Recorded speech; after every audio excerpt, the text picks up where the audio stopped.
po lahat for a group picture. You are all requested na umakyat po sa stage. All migrant outstanding migrant workers. 5, 4, 3, 2, 1. Babawiin yung award pag hindi umakyat. Together with Press Darwin. Halika na. All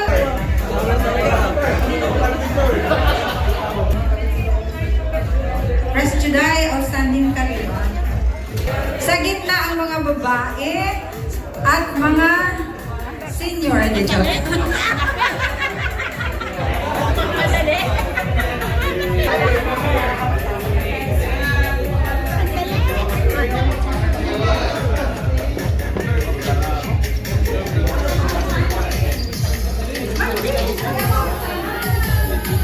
Awarded Certified Public Accountant and Champion Toastmaster, our host for the day, Mr. Ricky Pidier.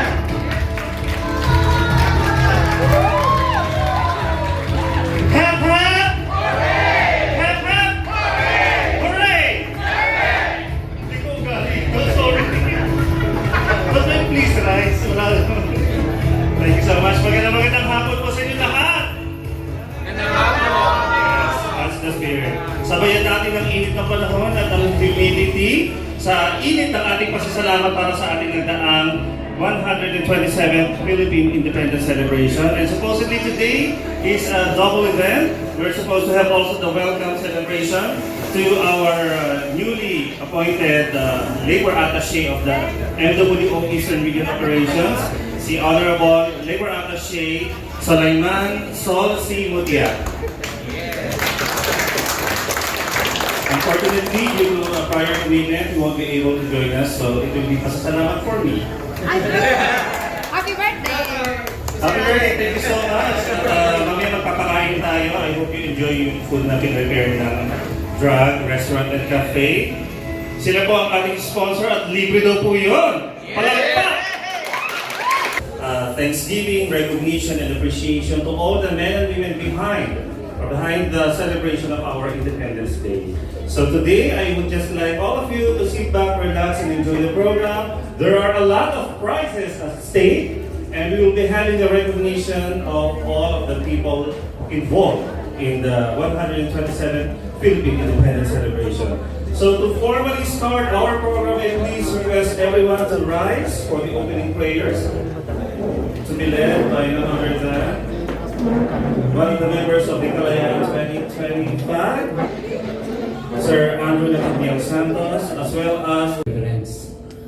Almighty and ever-loving God, in this blessed day as we commemorate the Kalayaan 2025 and the Pasasalamat 2025, we come before you with hearts full of gratitude and reverence.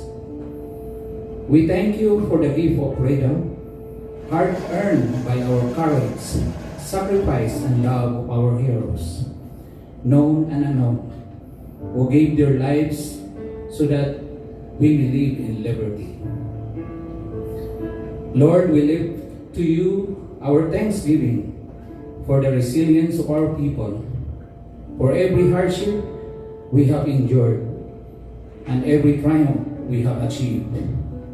Through storms, struggles, and seasons of uncertainty, you have guided our nation with your steady hand. Today, we celebrate the Pasasalamat not only of our independence, but also for the enduring spirit of bayanihan, pagkakaisa, pagmamalasakit that defines who we are as Filipinos. As we look toward the future, bless our leaders with wisdom, integrity, and heart for service. Strengthen every Filipino in every province, in every area here in the Kingdom of Saudi Arabia, in every island and in every overseas land, to live with dignity, courage, and hope. Lord, may this celebration of our Pasasalamat renew in us a deep love of our country and a firm resolve to protect our freedoms, uplift one another, and build just a peaceful nation under your grace. We dedicate this pasasalamat to you, O God, the source of our freedom and peace. Amen. Warahmatullahi ta'ala wa barakatuh. A'udzu billahi minasy syaithanir rajim. Bismillahirrahmanirrahim. Alhamdulillahi rabbil alamin arrahmanir rahim maliki yaumiddin. Iyyaka na'budu wa iyyaka nasta'in ihdinas siratal mustaqim siratal ladzina an'amta 'alaihim ghairil maghdubi 'alaihim waladdallin. Amin. Rabbana atina fid dunya hasanah wa fil akhirati hasanah wa qina adzabannar.